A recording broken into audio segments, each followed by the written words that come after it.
네, 우리 함께 예배드리는 분들 서로 바라보며 인사하겠습니다. 많은 은혜 받으시기 바랍니다.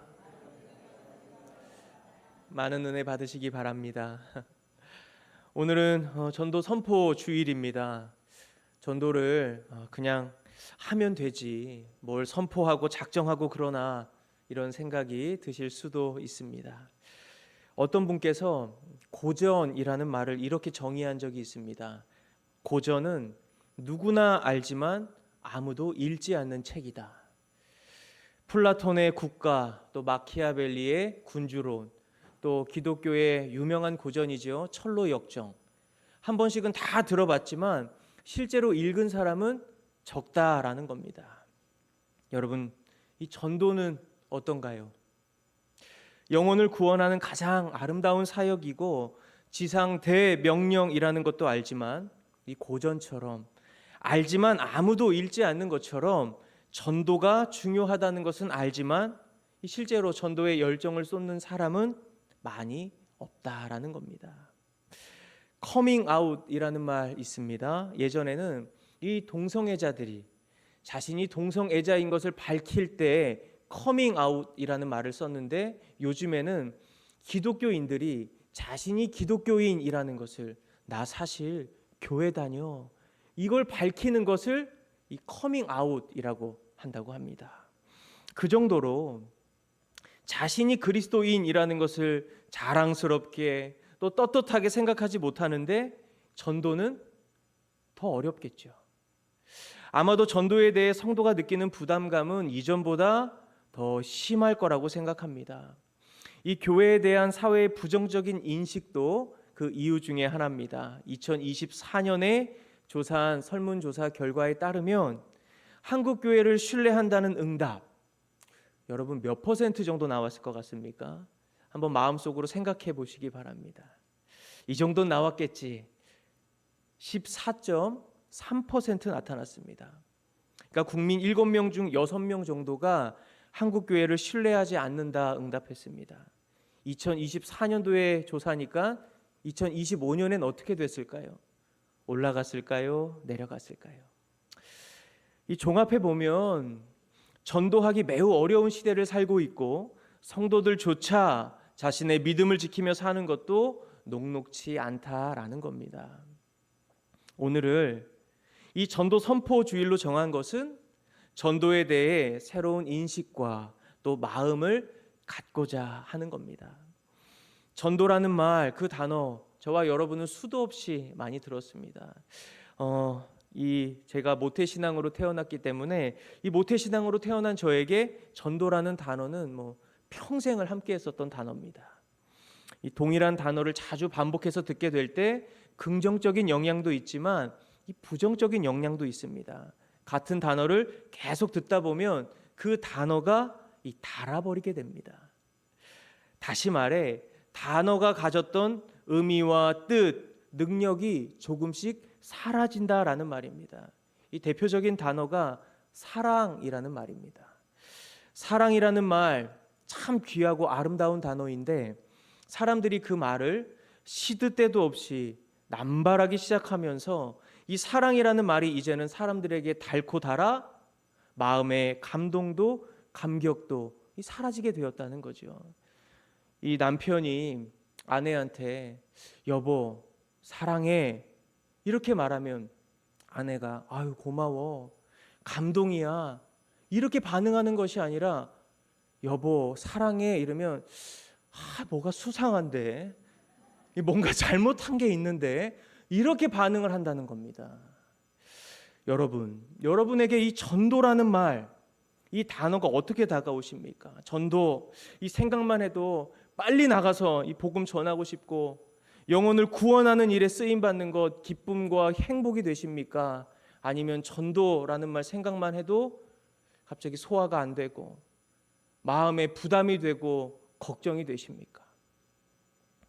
사랑하는 여러분, 이 전도에 대해 가지고 계셨던 부담과 염려가 있었다면 오늘 이 시간을 통해 자유와 평안을 누릴 수 있기를 바랍니다. 전도는 내가 하는 것 아닙니다. 전도가 힘들고 부담스럽고 마음에 늘 짐이 되는 이유는 내가 하는 것이라고 착각하기 때문입니다. 고린도전서 3장 6절과 7절의 말씀을 우리 같이 읽어봅니다. 나는 심었고 아볼로는 물을 주었으되 오직 하나님께서 자라나게 하셨나니 그런즉 심는 이나 물 주는 이는 아무것도 아니로되 오직 자라게 하시는 이는 하나님뿐이니라. 아멘. 주목하고 싶은 문장은 오직 자라게 하시는 이는 하나님이라는 겁니다. 하나님께서 우리에게 전도의 사역을 맡기신 이유는 하나님의 동역자가 필요하기 때문입니다. 꽃이 피어나기까지 바람도 필요하고 햇빛과 물도 필요합니다. 하나님은 이 모든 것 예비해 두셨습니다. 하나님께서 우리에게 원하시는 것은 심으라는 거예요. 심으라. 이 복음의 씨앗을 심기만 하면 하나님께서 모든 것을 인도해 주신다 말씀하셨습니다. 우리가 전도를 부담스러워하는 이유는 내가 심기도 하고 물도 주고 바람도 햇빛도 줘야 한다고 생각하기 때문입니다. 그래서 이 전도를 시작도 하기 전에 지쳐버리는 거예요. 전도는 그런 것이 아닙니다. 나 혼자 하는 것이 아니라 하나님과 함께 동역하는 것이 전도입니다. 전도하다가 낙심하는 이유, 포기하는 이유는 이 서둘러 열매를 기대하기 때문입니다. 열매는 하나님께서 하나님의 방법과 하나님의 계획대로 이루시는 하나님의 사역입니다. 내 일이 아니라 하나님의 일이라는 겁니다. 전도는 심는 사역이지 열매를 거두는 사역이 아닙니다. 그래서 오늘 작정하고자 하는 겁니다. 무엇을 작정하는 겁니까? 심기로 작정하는 겁니다. 우리가 심으면 하나님은 반드시 일하십니다. 믿으십니까? 사람이 사람의 일을 감당하면 하나님도 하나님의 일을 감당해 주십니다. 반대로 심지 않으면 열매도 없습니다. 심지 않으면 하나님이 일하실 수 없는 겁니다. 이것을 기억하고 전도의 씨앗을 심기로 결단하는 시간이 되기를 간절히 소망합니다. 우리 옆 사람과 이렇게 인사하겠습니다. 잘 기억하세요. 좀 깁니다. 여러분이 복음을 심으면 하나님은 열매를 맺으십니다. 시작. 복음을 심으면 하나님은 열매를 맺으십니다. 우리 전도에 대해 세 가지 키워드로 좀 설명을 드리고자 합니다. 이 전도의 첫 번째 키워드는 정체성입니다. 전도는 당신이 누구인지 그 정체성을 알려주는 겁니다. 이 세상을 살아가는 사람들 중엔 자신이 누구인지 또한 삶의 목적과 방향을 모르고 살아가는 사람들이 많이 있습니다. 태어나 보니 집도 부모도 정해져 있고 어릴 때 학생은 공부하는 거라고 해서 그저 공부하고 대학도 가야 한다고 하니까 대학도 가고 취직해야 한다고 해서 취직하고 막상 취직을 해서 이 세상을 살아가다 보니까 사회 안에는 나를 대신할 존재가 너무 많다는 것을 느끼게 됩니다. 자신은 거대한 이 기계의 부품일 뿐이고 얼마든지 나를 대신할 부품이 있다는 것을 깨닫게 되는 겁니다.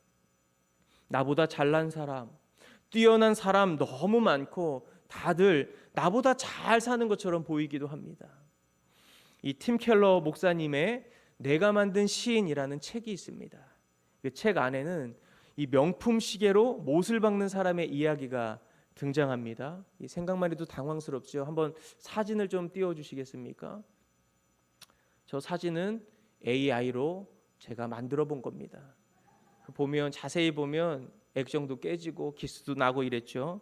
어떤 사람이 최고급 명품 시계를 하나 가지고 있었는데 이 시계는 단순히 시간을 알려주는 것을 넘어 아주 정교한 기술과 예술적 가치를 지닌 물건이었습니다. 그런데 이 사람은 시계의 용도를 잃어버리고 못을 박기 위해 망치 대신 시계를 사용하기 시작했다는 겁니다. 결국 못은 박혔지만 그 아름답고 값비싼 시계는 여기저기 부서지고 망가지게 됩니다.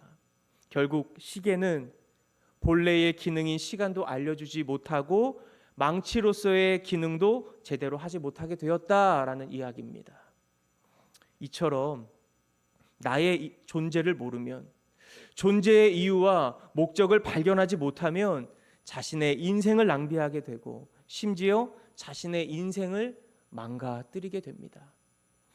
시계가 존재하는 목적이 있고, 이 마이크가 존재하는 목적이 있고, 사람이 존재하는 목적이 분명히 있습니다.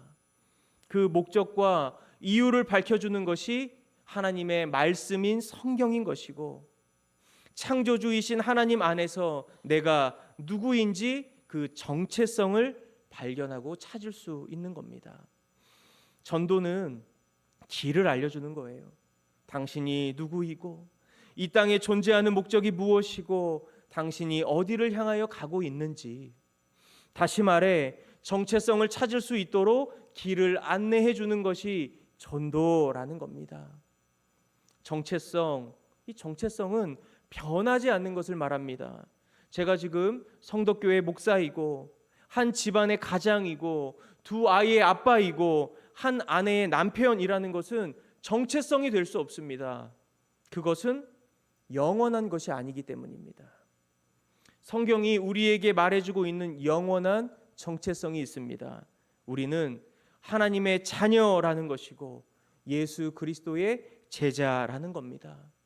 이 진리는 변하지 않는 거예요. 영원한 것입니다.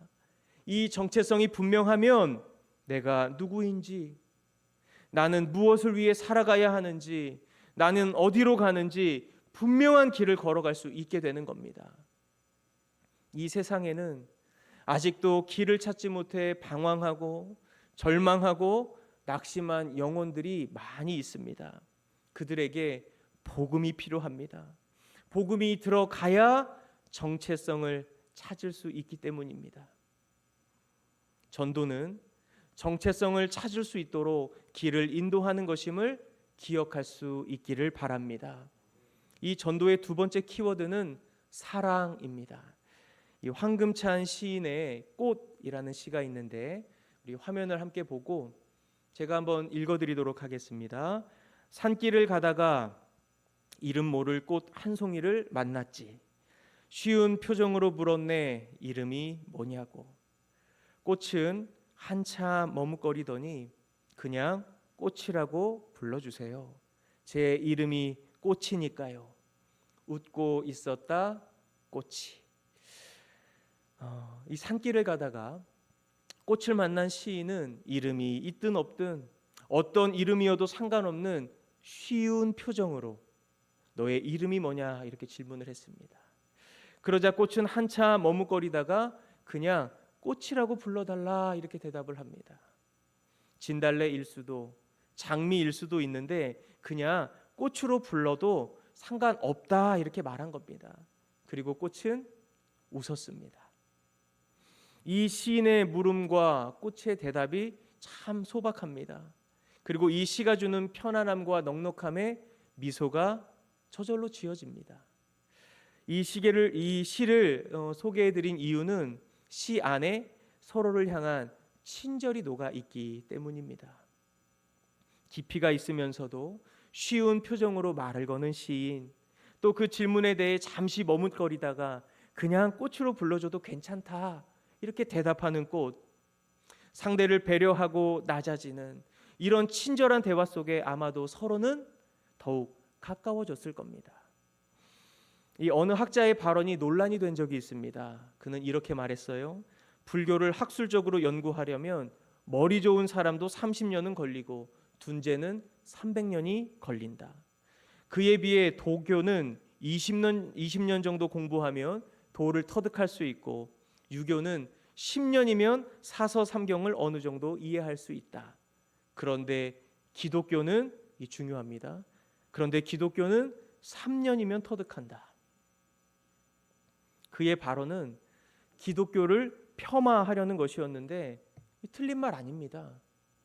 사실 맞는 말입니다. 여러분 사형리라는 거 들어보신 적 있습니까?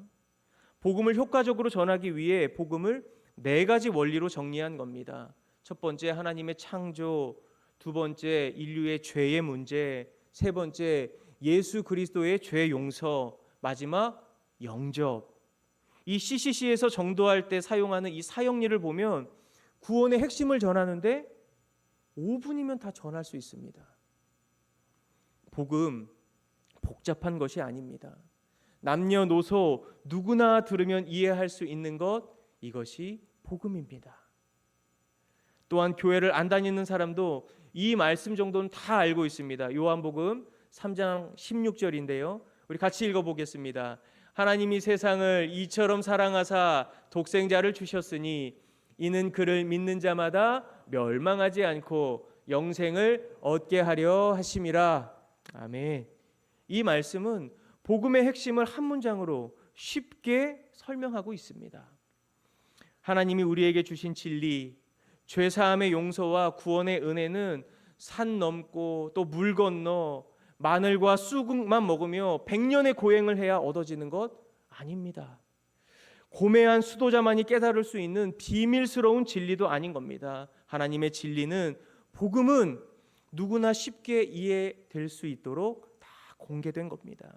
심지어 하나님은 우리와 더욱 친밀하고 가까이 계시기 위해 직접 내려오셨습니다. 이것이 바로 하나님의 사랑, 이 다른 말로는 하나님의 친절인 겁니다. 이 사랑의 다른 말은 친절입니다. 친절한 사람은 가까이 하기 쉬운 사람이죠. 쉽게 다가갈 수 있기 때문입니다. 여러분이 가까이 하고 싶은 사람은 누굽니까? 대부분 친절한 사람과 가까이 하고 싶어 합니다. 전도는 사랑을 전하는 거죠. 나를 사랑하사 나를 위하여 자기 목숨을 버리신 예수 그리스도의 그 사랑을 전하는 겁니다. 그런데 이 사랑을 전하는 전도자에게 사랑이 없다면, 친절하지 않고 무례하다면 하나님의 사랑은 전해질 수 없는 겁니다. 이제는 복음을 전할 때 복음을 이 친절이라는 보자기에 담아 전하지 않으면 이제 사람들 듣지도 쳐다보지도 않습니다. 그래서 전도자는 친절을 연습해야 하는 겁니다. 친절 그냥 되어지는 것 아닙니다. 날마다 예수님과 동행하며 훈련해야 하는 겁니다. 그렇게 훈련하면 얼굴에도 말에도 행동에도 사고방식에도 하나님의 성품이 드러나게 되어 있는 겁니다. 어떤 목사님이 이런 말씀을 한 적이 있어요. 전도를 떡볶이 한 그릇으로 결단 내려 한다는 겁니다. 이게 무슨 말입니까? 이 학생을 전도하면서 떡볶이 한 번 사주고 교회에 나오기를 기대한다라는 겁니다. 요즘 학생들 떡볶이 한 번 먹고 교회 나오지 않습니다. 한 영혼을 하나님 앞으로 인도하기 위해서는 끝까지 친절해야 합니다. 떡볶이도 반복해서 사줘야 되고, 떡볶이만 사줘서는 안 됩니다. 피자도 사줘야 되고 치킨도 사줘야 되고 또 이야기도 자주 들어줘야 하고 기도와 응원과 격려의 시간들이 녹아져야 한다라는 거죠. 어른들도 마찬가지입니다. 교회에 한번 초대했다고 해서 기적적으로 하나님을 영접하는 것 아닙니다. 관심과 사랑을 반복적으로 쏟아야 그제야 마음을 조금씩 여는 거죠. 그래서 오늘 전도 행사를 오늘로 끝내려는 것이 아니라 내년 이 3월까지 축제를 이어가려고 하는 겁니다.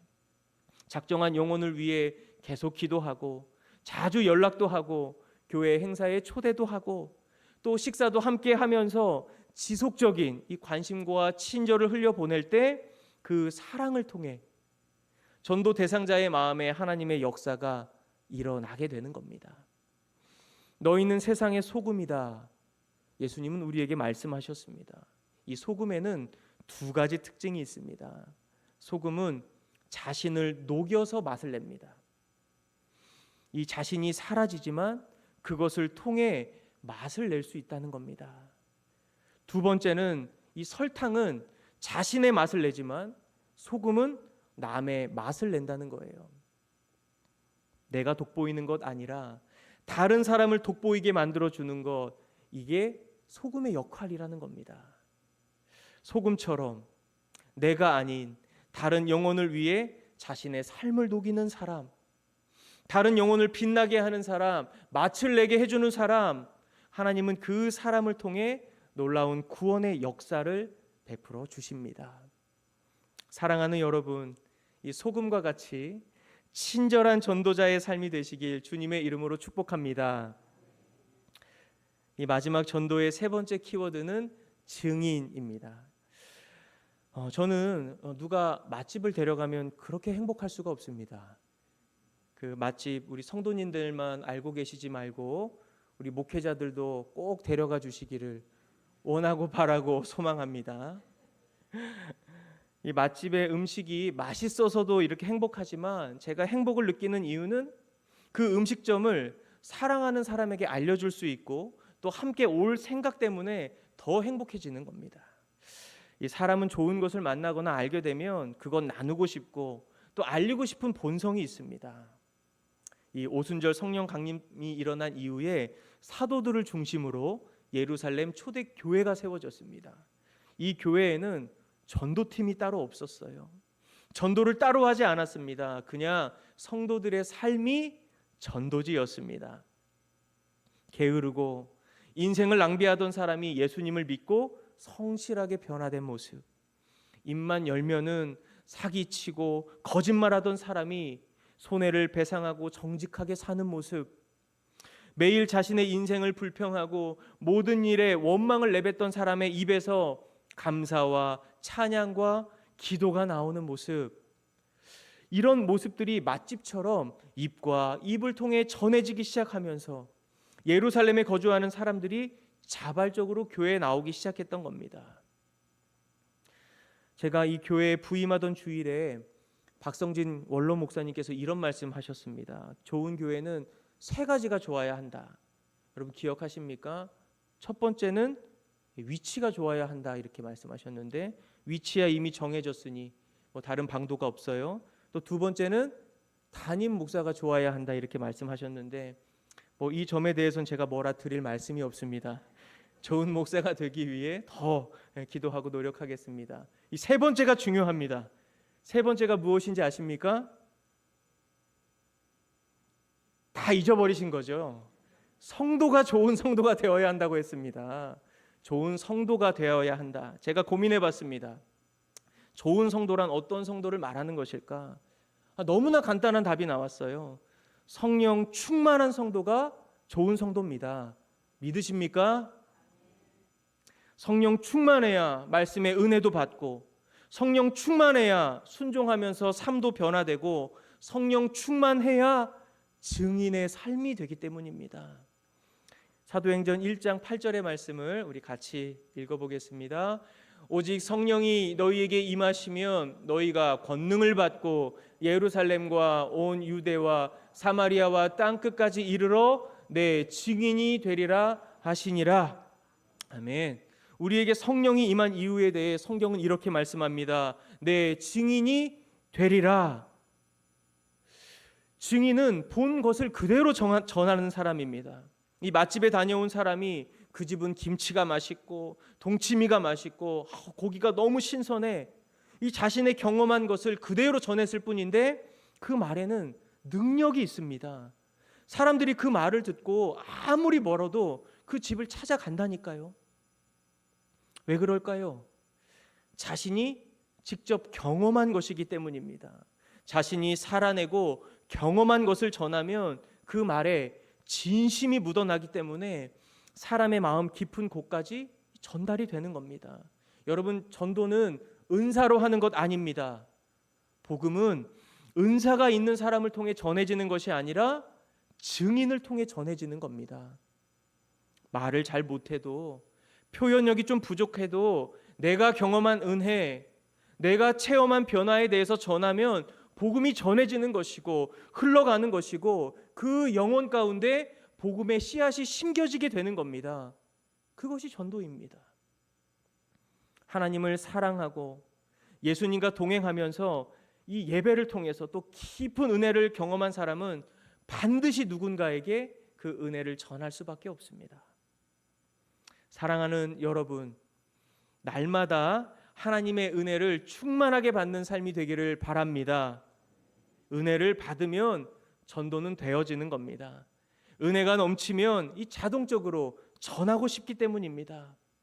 바라기는 내 영혼의 잔을 채우는, 내 영혼의 이 잔을 채우고 넘치는 은혜가 전도 대상자에게 흘러가는 삶이 되기를 주님의 이름으로 축복합니다. 이제 결론을 맺겠습니다. 오늘 본문 말씀이죠. 다니엘서 12장 3절 말씀 다 함께 읽어보겠습니다. 지혜 있는 자는 궁창의 빛과 같이 빛날 것이요 많은 사람을 옳은 대로 돌아오게 한 자는 별과 같이 영원토록 빛나리라. 아멘. 주님은 말씀하십니다. 많은 사람을 옳은 대로 돌아오게 한 자는 별과 같이 영원토록 빛나게 된다는 말씀입니다. 전도의 세 가지 키워드 기억하십니까? 첫 번째 정체성, 그리고 사랑, 증인이었습니다. 새로운 정체성을 찾을 수 있도록 길을 안내하고 또 하나님의 사랑을 친절하게 전하고 하나님께 받은 은혜를 흘려보내며 살아가는 사람, 그 사랑의 섬김과 헌신을 통해 많은 사람들 주께로 돌아오게 될 겁니다. 하나님은 그 사람의 인생 별처럼 영원토록 빛나게 하십니다. 전도하기 참 어려운 때입니다.